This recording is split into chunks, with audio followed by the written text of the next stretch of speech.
Now, as you may have guessed, this is actually my favorite part of our live coaching session. It's the live Q&A, and I've already got a question that's popped up for me, which says, what's the best first message to send, Hayley? As I do normally say, red or white, has mixed success, but maybe you can give me more ideas of openers. So just to clarify that, I'm going to say it's probably a gentleman, has sent this question in, and he normally asks, as a first message, asks red or white, and he's looking for some inspiration to send some different messages. So first of all, what we're going to say is when you are sending a message, I know it's going to feel initially like more effort, but if you can say a message that is specific and personalized to the person that you're sending it to, you're going to get so much of a better response rate, because when someone gets a message like red or white wine, they know that you've probably sent that to quite a few other people. And so there's no reason for them to feel like you're especially interested in hearing a response from them. So instead of doing that, though it is more effort, I would definitely recommend looking at people's profiles on a case-by-case basis. And when you have looked at their profiles, try and pick up something specific that you would like to comment on. So for instance, if you see somebody's into yoga, you can use some of that more flirtatious language we looked at a little bit earlier in that session. And you could say, you're going to really have to twist my arm to join you for yoga, but could I maybe convince you to do rock climbing instead? So the second that you use language that's a little bit more original, that you notice something in their profile, and maybe you set up a bit of a challenge, you're going to get a much better response to your messages, because people are going to feel really valued and that you're writing specifically to them. Okay, so this next question, this makes me a little bit sad actually to read this. It says, I'm divorced, being a stay-at-home mum, I'm trying to get back to work. Would anyone be interested in someone like me? Of course, I'm going to say, of course they are. However, it's not a question really of whether people are going to be interested in you, because they will. What's actually important here is for you and for everybody else to feel really good about yourself during the dating process. Because when you feel really good about yourself and you have that self-esteem and that self-worth, what's really helpful with that is it means that you make the better choices in terms of who you choose to invest your time and energy in. If you're kind of thinking, I'm not sure if, I've got to sort of accept whatever I'm given, or I'm not sure anybody's going to really like me, that might mean that you don't have high enough standards and high enough boundaries for who you should be looking to invite into your life. So I would say to really start to value what you do. Being a mum is tough, so you should feel a lot of self-worth around your efforts that you've made there. Think about parts of your personality that make you feel good. Maybe ask friends and family, if you don't know it yourself, what makes you so amazing, and get to that space of belief where you really start to value yourself, not from the position of making more people attracted to you, because plenty of people will be attracted to you just as you are, but for you to choose the right partner and the best partner for you, you really want to make sure that your self-esteem is as strong as it can be. So this is another question that I think a lot of people are going to relate to. It says, how do I get a guy to take me seriously? I feel like the guys I'm generally interested in are after one thing, and the guys I'm not interested in are the ones who want to settle down.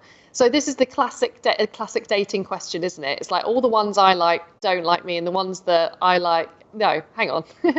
So what you've got to realize here is initially you said, how do I get a guy to take me seriously? But then in the second part of your question, you've definitely indicated here that some guys.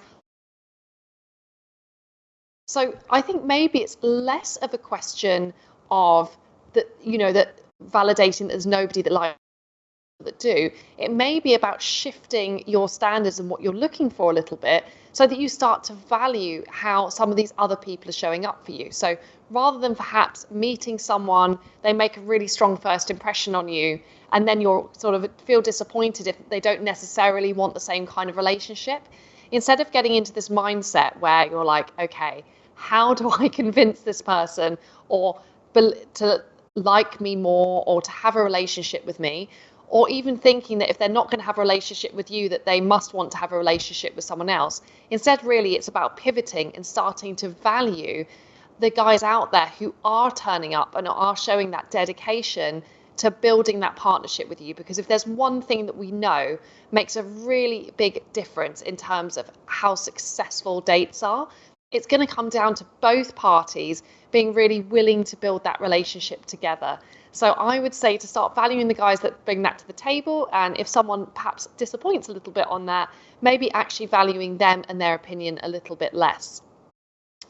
So, this is going to be a difficult question for me. I'll read it first and I'll explain why. So it reads, as a guy, how much emphasis put on dress sense? To what degree do ladies care about how a guy shows up on a date? Thanks. I would say I'm not the most fashionable person in the world. However, I do feel that putting effort into our dress sense is important. Not just our dress sense, but our general grooming. And I think that's not just about impressing somebody else. So it's not just about turning up at a date and the other person thinking, wow, they're really stylish. I think instead it's actually much more about showing, again, that we have a healthy level of self-esteem for ourselves. And sometimes, as I mentioned right at the start of the session, if you're perhaps going on to dates and you're not quite feeling it, or you're not feeling like you have that level of emotional connection or spark, some of that could actually come down to the mindset that you enter the date in. And one of the best things you can do to get into a better mindset is spending a bit more time on self-care. So whether that's giving yourself a nice clean shave or choosing out a cool outfit to wear, these are all ways that you can, before you even walk through that door, start to build excitement into that date.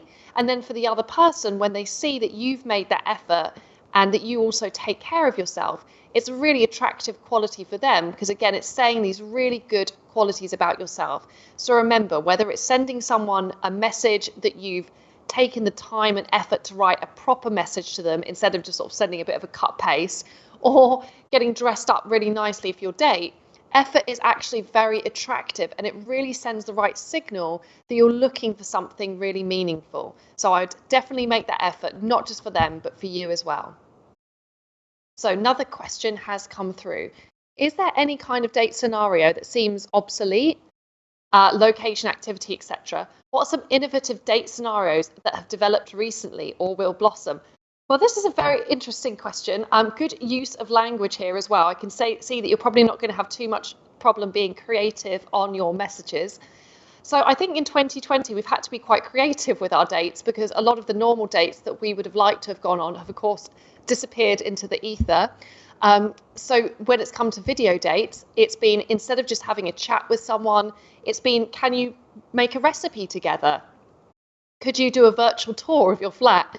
Can you play sort of chess online? Especially if you've been watching that show on Netflix recently, The Queen's Gambit.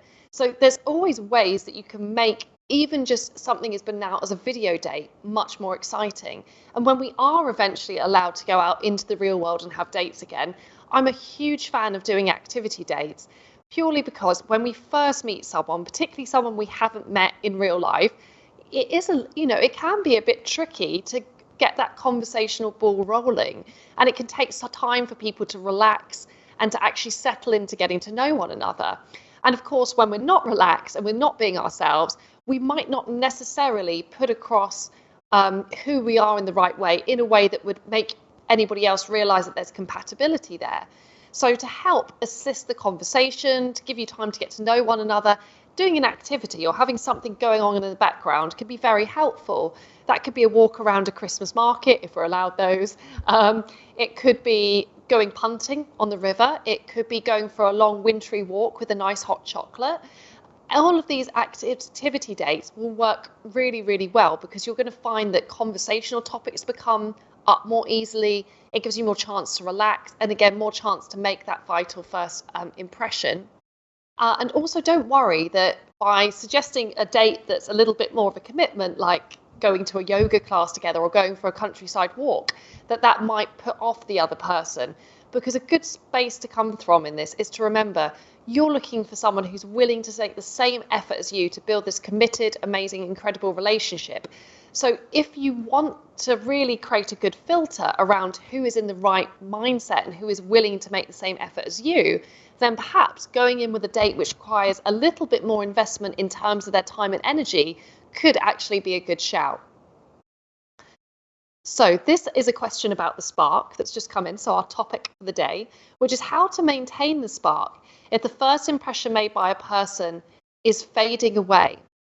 So what you've struck on there is something that is quite true, I think, of dating, which is when we have our first interaction with one another, particularly a date in real life, when we're on that date in person that's when we tend to feel the most connected to someone, when we have all of our kind of our voice, our body language, and our physical presence to make someone feel close to us. Now, the second you part ways at the end of the day, sometimes I joke and say that impression starts to fade, and sometimes a bit of doubt can start to creep in.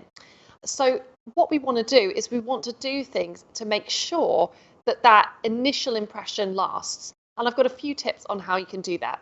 First of all, and I know this sounds a bit counterintuitive, but sometimes it can actually be worthwhile not allowing the first date to go on for 10 hours, even if you're having the best time in the world. Because I have found in my experience as a dating coach, if sometimes you have this big mega date, then sometimes it can leave the bar can be set so high, it can actually feel difficult to create a follow-up around that. So some of you may have had this experience where you feel you've had a really big epic date, and then the other person hasn't seemed too interested in meeting afterwards.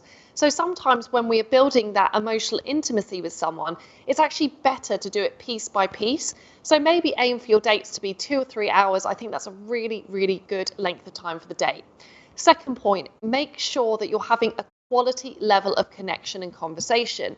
What will keep somebody thinking about you and returning to going back to wanting to see you again is if they felt that degree of connection within the conversation. And connection really comes from them feeling quite understood by you. So this is an opportunity really to switch on your listening ability, and really, instead of getting, oh gosh, how do I impress them or how do I flirt with them? It's usually actually better if you take a step back and you try and remain present in the moment and think, what is this person showing me and telling me about themselves? And how can I really show them that I'm truly listening to them? So listening is really key.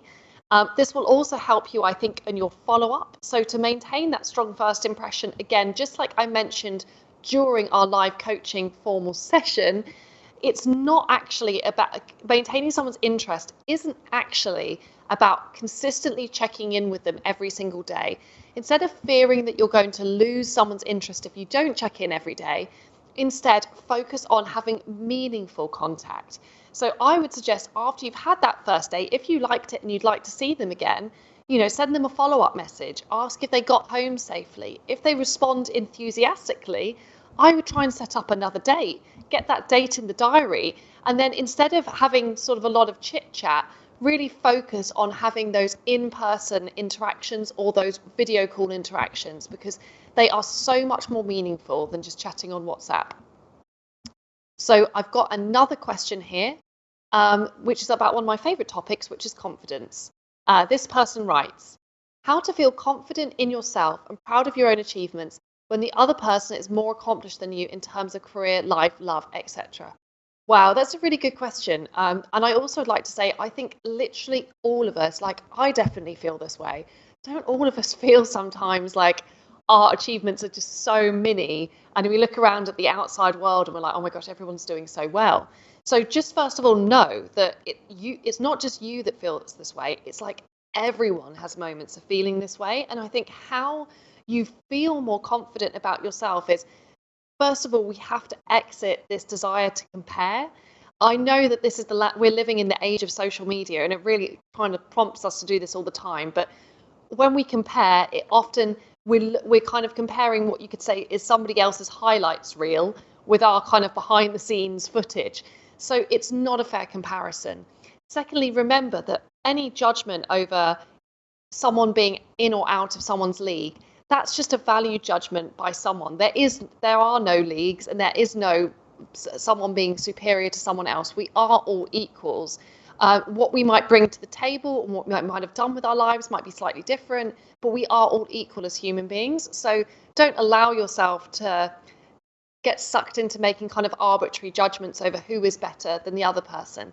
Finally, just like the lady actually at the start of this Q&A, I really want you to work on validating what you are doing well.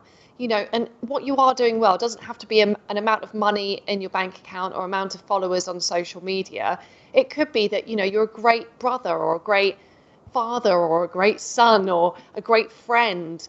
There's so many qualities that we have. And you know what? It's actually qualities that make a great partnership and that make a great relationship. It's not how hot or not somebody thinks someone is.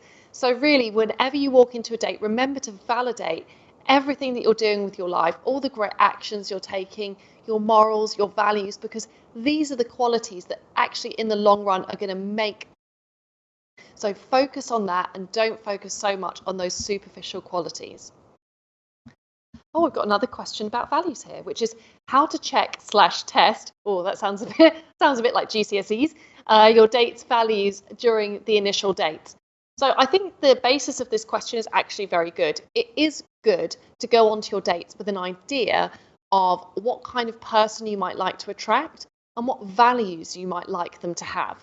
So rather than entering into a date in that mode of the interviewee, thinking, how do I impress them? Or what do how do I show them that I'm okay? Instead, you should be thinking, you know what, I am actually a really good person. I've got a lot to offer. And because of this, I'm looking for someone who's really going to complement my life to form this incredible long-term relationship with. And and if you have a good idea of what qualities you'd like a person to have, whether that's in terms of their interests, in terms of how they like to spend their spare time, in terms of family relationships, in terms of, are they a big social media fan or not? If you have a clear idea of what values are important to you, it really helps you to guide the conversation. And what I would suggest is rather than sort of testing and checking if they've got any bad values, I would instead get used to expressing what you love. So if you can talk on your dates about things that you're passionate about and what you're interested in, it creates a very natural reciprocation where the other person is going to probably try to share how they are similar or dissimilar to you. And when they're sharing, it's a great ability for you to kind of recognize, do you have certain things in common? So for instance, if you are on a date and you do start talking about something that you're very passionate about or very interested in, and the other person, it just doesn't register with them or they don't really connect to that topic of conversation, then that in and of itself is quite a good way to see, even if this person is quite attractive, maybe that we don't actually line up or we don't have that commonality or that area of connection. But I wouldn't see it so much as testing them. I would see it much more about expressing what's important to you and getting comfortable with talking about your own values, whether that might be values around fidelity, monogamy, values about what you want in your relationship, values about family. These are all really great things that you can say your own opinion on. And then the key here really is to listen to how engaged the other person is on these topics that are meaningful for you. Okay, so this question, I haven't even read it yet, but I can tell you it starts with the word help. So I hope I can help. It says, I often get ghosted after I mention I look after my 2 kids full time, not a 50-50 share. I've been single for 5 years. Any advice? Well, first of all, I think it's really admirable that you're looking after, I've got one child, one baby, and that's a lot. 2 children full time, you should give yourself a good pat on the back there. That's a lot to look after. I think what's important here is instead of focusing on the people who have ghosted you and who haven't been willing to be that partner to you, the fact that you look after your 2 kids full time, the right person is honestly, they're going to react and they'll just be like, well done. And they're going to really value that in you. So I wouldn't try and hide or conceal that fact. Instead, I would be so proud of that fact. And I would see that as a really good filter for yourself. That's your filter. If somebody runs for the hills at that, then you know what? They don't have the right values to be a great partner to you. Instead, you want someone who, as soon as you say that, is engaged with the conversation, asks you questions about your children, is considerate of you being a full-time parent. Like, that's the right partner for you. So try not to feel down about it. Instead, I need you to put yourself out there even more and even stronger and really just start to see that as an incredible filter for you choosing the people that value you the most. Another really good question here. God, well, guys, I have to say, I'm loving the questions that we've received tonight. They're really helpful for everybody that's listening. So this next one says, how do I be true and honest around vulnerabilities without coming across as needy? So I actually don't like the word needy. I think, remember, it's very natural and normal that we all have emotional needs. And those emotional needs are positive. Of course, we don't want to go on one date with someone and then, treat them like our therapist. That wouldn't be the right way to go about things. However, when we do start to build that committed relationship, a lot of that is about interdependency. It's about being able to rely on one another, being able to be open with one another, being accepted by your partner. All of those things are absolute must-haves on your relationship checklist. So just like the person I was speaking to before on the last question, I want you to recognize, instead of being like judging yourself in terms of are you being needy, instead I want you to think, you know what, my emotional needs are actually very valid, and I'm looking for someone who can understand that and who I can really connect with on these points. And remember, when you do start with that vulnerability, just like with being flirtatious, it's not usually a case of being flirtatious or not flirtatious, or being vulnerable or being invulnerable, not vulnerable. It's a scale. So with people that you meet, you want to start out small and just offer them a small piece of your vulnerability. That could be that you come into that first date and you go, I was actually a bit nervous to meet you tonight, if that's truly how you feel. And then you want to see how the other person reacts. And if someone reacts positively and they're supportive, they find it funny alongside you, they're agreeable, they help to make you feel better about things, then this is a really good sign that this person might be someone you can feel emotionally safe with. So with vulnerability, just like building trust, just like starting to create a bit more of that spark, it is a scale that you do very gradually. But the most important thing about that scale is you have to start. Because if you're not able to be emotionally vulnerable, like if you're not able to create a bit of a spark and show when you are attracted to someone, without that initial input from you, it's hard for the whole interaction to feel like a date and to give yourself the best opportunity for a connection. So remember, it's not about being needy, it's about having valid emotional needs. And start slow with introducing them into the conversation, and know that by being vulnerable, to an extent, you are doing the right thing, you're doing the necessary thing to see if this interaction between you and the other person could be something more meaningful. So next question we have here, it says, honesty has become important for me in my interactions with women. How do I honestly say that I'm genuinely interested but too career focused to think about commitment at the moment? So when it comes to commitment, there's going to be some of you who are listening who are really focused on building committed relationships. There's going to be others of you out there who, for whatever your reasons, just aren't able to have commitment right now. And that's okay. Now, we don't all need to have the same things.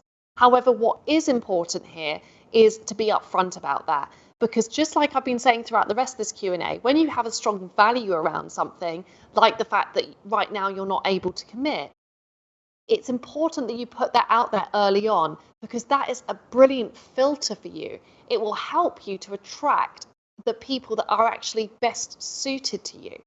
So by the fact you say, if you're able to express you're not that interested in commitment, obviously you actually don't want to attract a lot of people who do want commitment, because your values aren't going to be quite aligned. Instead, it's actually great for you to really connect with people who want the same thing. And again, rather than asking them what kind of relationship they want and putting them on the spot, I would always start with how you can express that for yourself. So for instance, you could choose to say something like, I really want to be upfront with you, and you may well feel the same, but I'm just like in a zone right now where I'm so, like, my career is so important to me, that whilst I'm really enjoying spending this time with you right now, I really want to be open about how much I could potentially offer in the future, because I really want us to have, amazing experiences together. I don't want to disappoint anybody.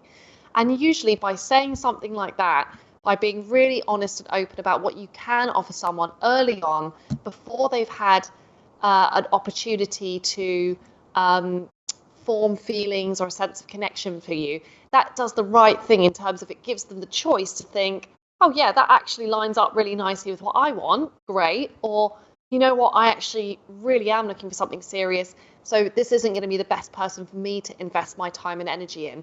So again, don't feel bad about it, but do be honest about it.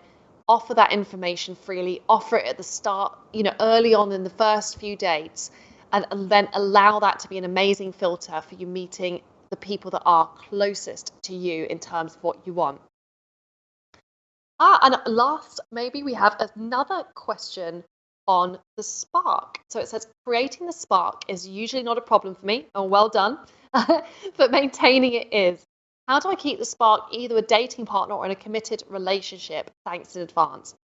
So I think the spark is an interesting one, right? Because often we really experience the spark early on, in the very early stages of dating. Then afterwards, as we kind of shift into a zone where, you start to spend more time together, you get to know one another, you get comfy around one another, sometimes that feeling of spark can diminish a little bit. And there seems to be this trade-off between that sort of comfortable phase of being in love and in a committed relationship and the sparkiness that comes at the beginning. And I think there's two things that are really important here. First of all, it's to recognize, just like everything that we've been talking about today, our ability to feel the spark doesn't actually have to be limited to a fluke first few dates with someone that we are really attracted to. It is a state of mind, and it's something that we can continually choose to bring into our interactions. Secondly, just like when you first met someone, if you have been dating someone a while, or you are in a committed relationship and you want to bring the spark back, think about the things you did at the start of the dating experience that really worked for you. Was it that you chose to go out on proper dates instead of just sort of hanging around and watching Netflix? Was it that you spent more quality time together? Were your phones off more and so you were a bit more present? I want you to really think about the ways that you can create a spark. The spark is always there for us to have in our relationships, but it has to be a conscious choice for you to create the time to invest into that relationship and nurture it and have the right frame of mind, whether that's taking a bit of time off work, being more relaxed, spending more quality time with your partner. All of these things will really help the spark and the passion to come back into your relationship. So I'm really sorry to say that is the end of questions for tonight. I felt like I've just started to get going. I would love all of your questions. I think particularly this session, we've had some amazing questions from you, so open, so real. I've loved them. I have to say I'm sorry if we didn't get around to answering your questions today. We did receive an awful lot. However, I can tell you that myself and all of us here at Match, we do read all of your questions, and undoubtedly, even if we didn't get around to answering them tonight, we will be taking that on board, and they could well come back in another live session coming your way soon.